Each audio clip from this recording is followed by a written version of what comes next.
Hello everyone, आप सभी का मेरे चैनल लर्निंग हिंदी विद पुनी पर स्वागत है। तो आज हम कक्षा 9 के लिए पुस्तक स्पर्श का पाठ शुक्र तारे के समान पढ़ेंगे, जिसके रचनाकार हैं स्वामी आनंद।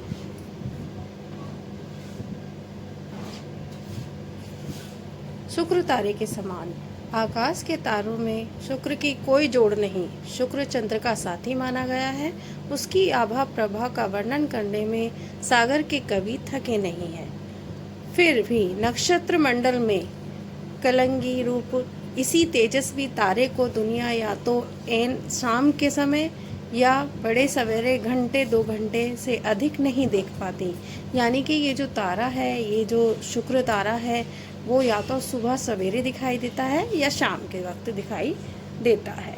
इसी तरह महादेव भाई जी आधुनिक भारत की स्वतंत्रता के उषा काल में अपनी वैसी ही आभा से हमारे आकाश को जगमगाकर देश और दुनिया को मग्न करके शुक्र तारे ही अचानक अस्त हो गए।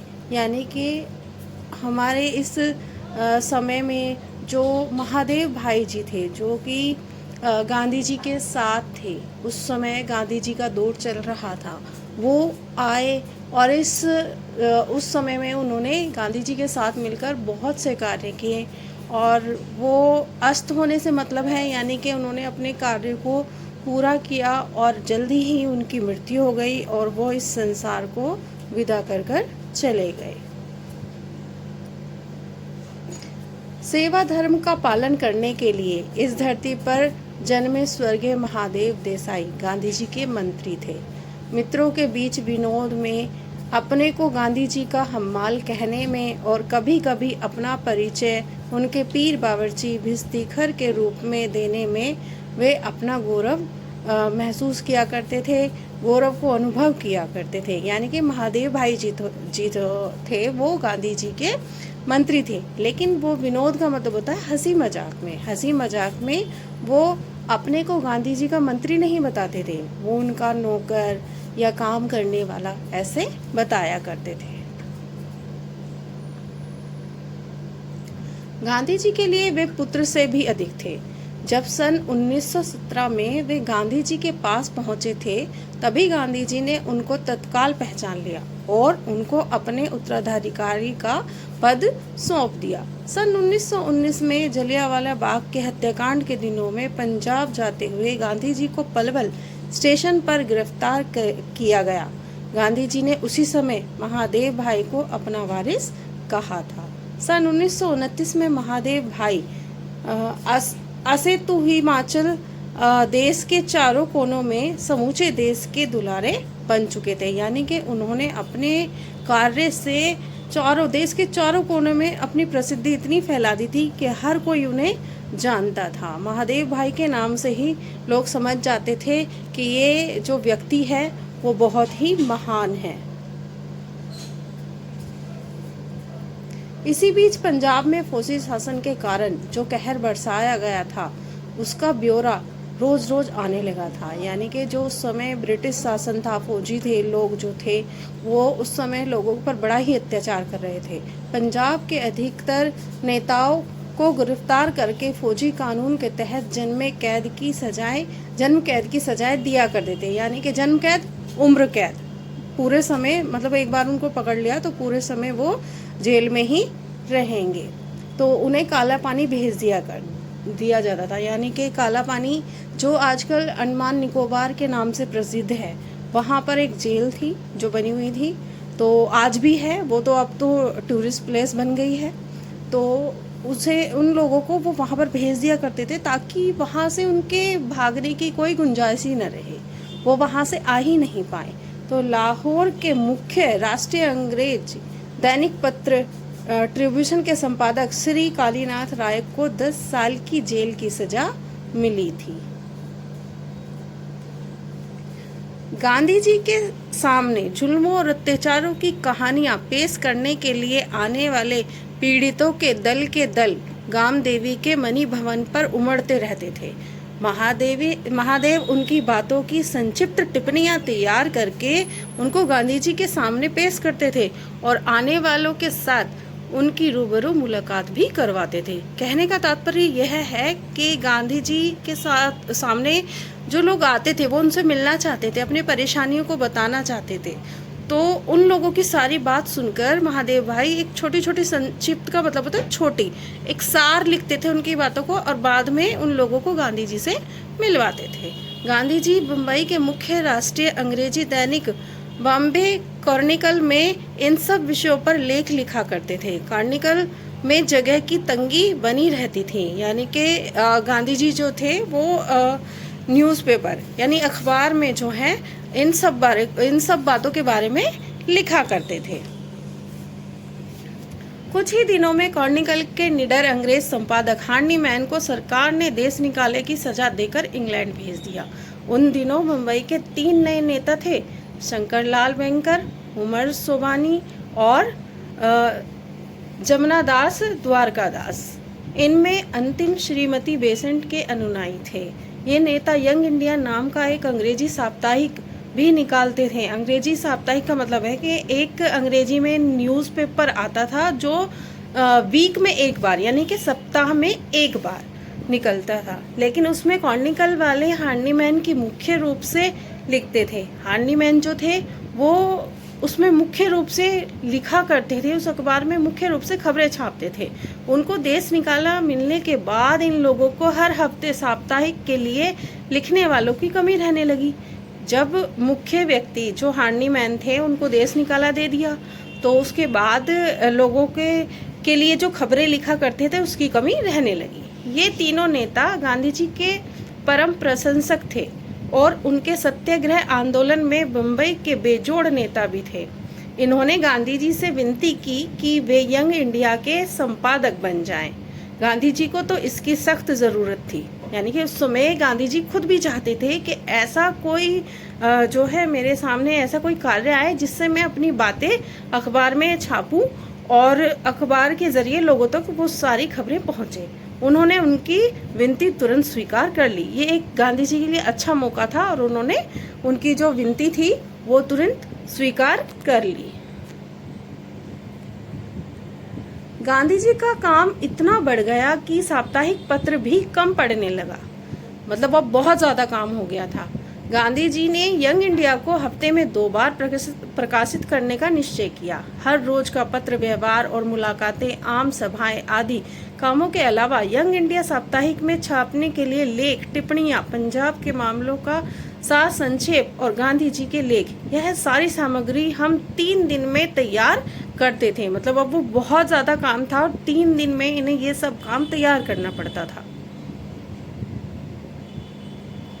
यंग इंडिया के पीछे पीछे नवजीवन भी गांधी जी के पास आया और दोनों साप्ताहिक अहमदाबाद से निकलने लगे। मतलब ये यंग इंडिया और नवजीवन अखबार के नाम हैं, न्यूज़पेपर के नेम आया और दोनों साप्ताहिक अहमदाबाद से निकलने लगे। 6 महीनों के लिए मैं भी साबरमती आश्रम में रहने पहुंचा।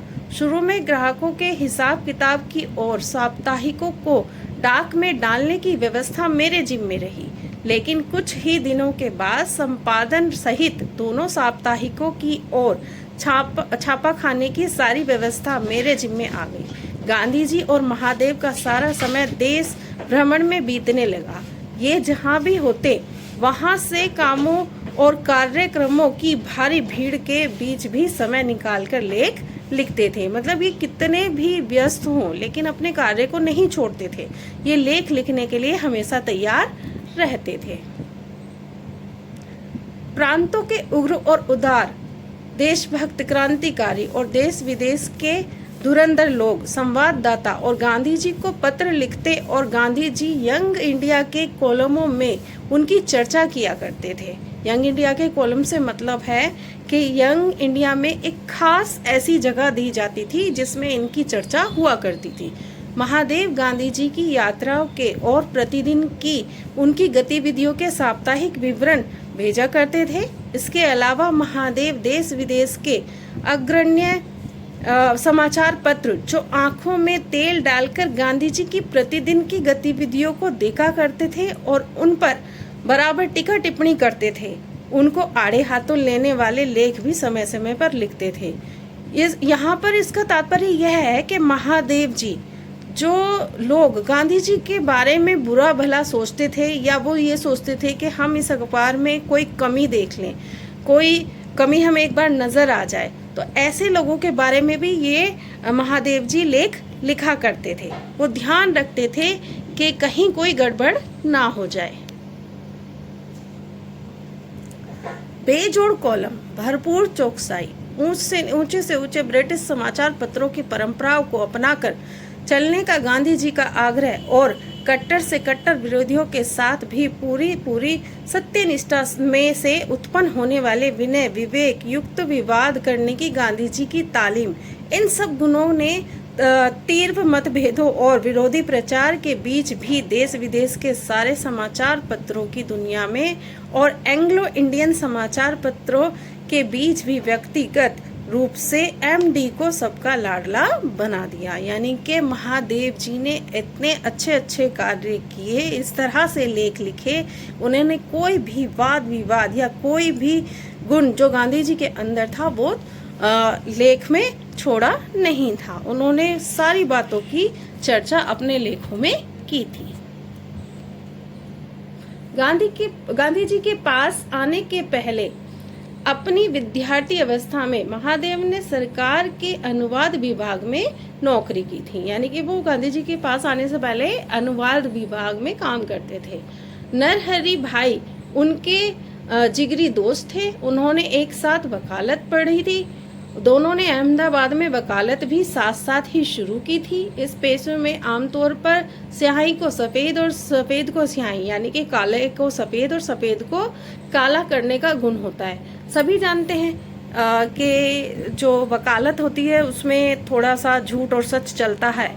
साहित्य और सरकार के साथ इसका कोई संबंध नहीं रहता, लेकिन इन दोनों ने तो उसी समय से टैगोर, शरद चंद्र आदि के साहित्य को उलटना पलटना शुरू कर दिया। चित्रांगद कच देवायनी की कथा पर टैगोर द्वारा रचित विदाई का अभिशाप शीर्षक नाटिका, शरद बाबू की कहानियां आदि अनुवाद उस समय की उनकी साहित्यिक गतिविधियों की देन है। यानी कि इन्होंने इन कविताओं का, इन रचनाओं का जो है अनुवाद किया था। भारत में उनके अक्षरों का कोई सानी नहीं था। वायसराय के नाम जाने वाले गांधी जी के पत्र हमेशा महादेव की लिखावट में जाते थे। उन पत्रों को देखकर दिल्ली और शिमला में बैठे वायसराय लंबी सांस लेते थे। भले ही उन दिनों ब्रिटिश सल्तनत पर कहीं सूरज न डूबता हो, लेकिन उस सल्तनत ने छोटे बादशाह को भी गांधी जी के सेक्रेटरी के समान खुशनसीब, यानी कि सुंदर अक्षर लिखने वाला लेख, खुश नवीश कहा मिलता है। बड़े बड़े सिविलियन और गवर्नर कहा करते थे कि सारी ब्रिटिश सर्विसों में महादेव के समान अक्षर लिखने वाला कहीं खोजने पर भी मिलता नहीं था। पढ़ने वाले को मंत्रमुग्ध करने वाला शुद्ध और सुंदर लेख था। यानी कि यहाँ पर महादेव जी के द्वारा लिखे गए पत्रों पर जो उनकी लिखावट थी ना, उसके बारे में कहा गया है कि उनकी लिखावट बहुत ही ज़्यादा सुंदर थी। उसे देखकर दिल्ली में बैठे जो वायसराय थे, जो उच्च पद पर लोग थे, वो भी सांसें भरते थे कि इन्होंने कितना अच्छा लेख लिखा है। महादेव के हाथों के लिखे गए लेख, टिप्पणियाँ, पत्र, गांधी जी के व्याख्यान, प्रार्थना, प्रवचन, मुलाकातें, वार्तालाप पर लिखी गई टिप्पणियाँ, सब कुछ फुल स्केप के चौथाई आकार वाली मोटी अभ्यास पुस्तकों में लंबी लिखावट के साथ जेट की सी गति से लिखा जाता था। वे शॉर्ट हैंड जानते नहीं थे। यानी कि महादेव जी जो थे वो बहुत ही तेज गति से लिखते थे और बहुत ही सुंदर लिखते थे। उन्हें शॉर्ट हैंड लिखना नहीं आता था, वो नहीं जानते थे। बड़े बड़े देश विदेशी राजपुरुष, राजनीतिज्ञ, देश विदेश के अग्रणी समाचार पत्रों के प्रतिनिधि, अंतर्राष्ट्रीय संगठनों के संचालक, पादरी, ग्रंथकार आदि गांधी जी से मिलने के लिए आते थे। ये लोग खुद या इनके साथी भी गांधी जी के साथ बातचीत को शॉर्ट हैंड में लिखा करते थे। महादेव एक कोने में बैठे बैठे अपनी लंबी लिखावट में सारी चर्चा को लिखते रहते थे। मुलाकात के लिए आए हुए लोग अपनी मुकाम पर जाकर सारी बातचीत को टाइप करके जब उसे गांधी जी के पास आके ओके करवाने के लिए आप पहुंचते, तो भले ही उनमें कुछ भूल या खामियां मिल जाए, लेकिन महादेव की डायरी में या नोट बही में मजाल है कि कोमे तक की भी कोई भूल हो गई हो। यानी कि महादेव जी जो अपने हाथ से लिखा करते थे ना, उनमें कोई भी गलती नहीं होती थी। और बाकी जो लोग लिखा करते थे वो शॉर्ट हैंड का प्रयोग करते थे, लेकिन उनके लेख में कुछ ना कुछ छोटी मोटी गलती पाई जाती थी। लेकिन महादेव जी द्वारा लिखी गई नोट में कभी भी कोई भी गलती नहीं थी। कोई भी कोमा, यानी कि जो हम कोमे लगाते हैं, जैसे पूर्ण विराम हो गया, योजक चिन्ह हो गया, उसकी भी कोई भी गलती नहीं होती थी।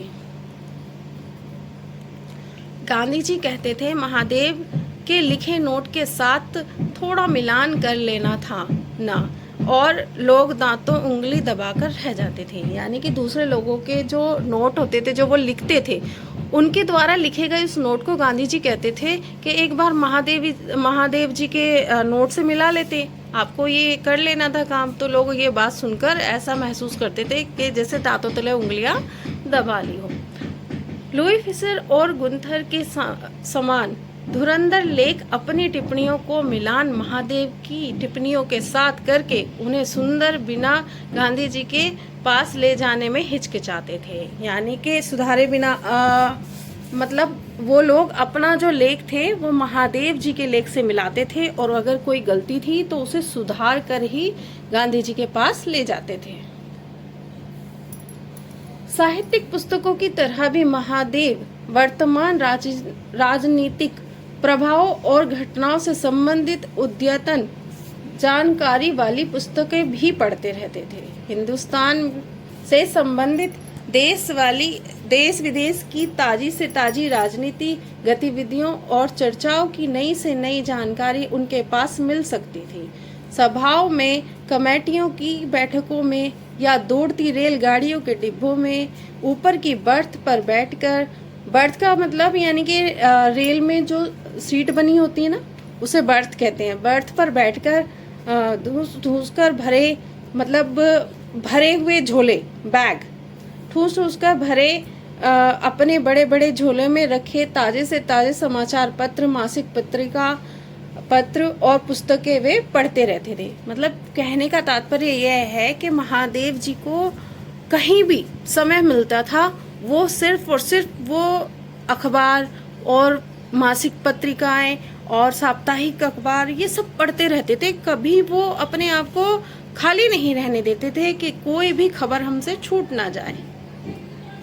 अथवा यंग इंडिया और नवजीवन के लिए लेख लिखते रहते थे। वो लगातार चलने वाली यात्रा, हर स्टेशन पर दर्शनों के लिए इकट्ठा हुई जनता के विशाल समुदाय, सभाओं, मुलाकातों, बैठकों, चर्चाओं और बातचीतों के बीच वे स्वयं कब खाते, कब नहाते, कब सोते या कब अपनी हजाते रना करते, किसी को इसका कोई भी पता नहीं था। यानी कि कब वो सोते, कब उठते, बैठते, खाते, कब आराम करते, इसका पता ही नहीं था। वे 1 घंटे में 4 घंटों के काम निपटा देते थे। मतलब इतना काम में वो इतना निपुण हो जाते थे, इतना खो जाते थे कि वो 1 घंटे में ही 4 घंटों का काम खत्म कर देते थे। काम में रात और दिन के बीच कोई फर्क शायद ही कभी रहता हो। वे सूत भी बहुत सुंदर काटते थे। मतलब सूत धागा जो है वो बहुत ही अच्छे तरीके से बनाते थे। अपनी इतनी सारी व्यवस्थाओं के बीच भी वे काटना कभी चूकते नहीं थे। यानी कि वो सूत काटना, जो गांधी जी चरखे से सूत काटते थे ना, वो कभी नहीं भूलते थे, इतने व्यस्त होने के बाद भी। बिहार और उत्तर प्रदेश के हजारों मील लंबे मैदान गंगा, यमुना और दूसरी नदियों के परम उपकारी सोने की कीमत वाले गाद के बने हैं। आप 100 कोस चल लीजिए, रास्ते में सुपारी फोड़ने लायक एक पत्थर भी कहीं मिलेगा नहीं। इसी तरह महादेव के संपर्क में आने वाले किसी को भी ठेस या ठोकर की बात तो दूर रही, खुरदरी मिट्टी या कंकरी भी कभी चुभती नहीं थी। यहाँ पर कहने का तात्पर्य यह है कि महादेव जी ने कभी भी अपनी बातों से, अपने व्यवहार से किसी को ठेस नहीं पहुंचाई, किसी का मन नहीं दुखाया। उनकी निर्मल प्रतिभा उनके संपर्क में आने वाले व्यक्ति को चंद्र शुक्र की प्रभा के साथ दूधों नहला देती थी। यानी कि कोई व्यक्ति जब उनसे बात करता था तो वो उनके व्यवहार से इतना प्रभावित होता था कि मानो जैसे दूध में स्नान कर कर आया हो। मतलब अब उसके ऊपर किसी बुरी बातों का असर नहीं होता था। उसमें सराबोर होने वाले के मन में उनकी इस मोहिनी का नशा कई कई दिन तक नहीं उतरता था। मतलब जो लोग इनसे मिलते थे उनका कई कई दिनों तक जो है उनके मन पर उनके व्यक्तित्व का प्रभाव पड़ता था, वो उनके बारे में सोचते रहते थे।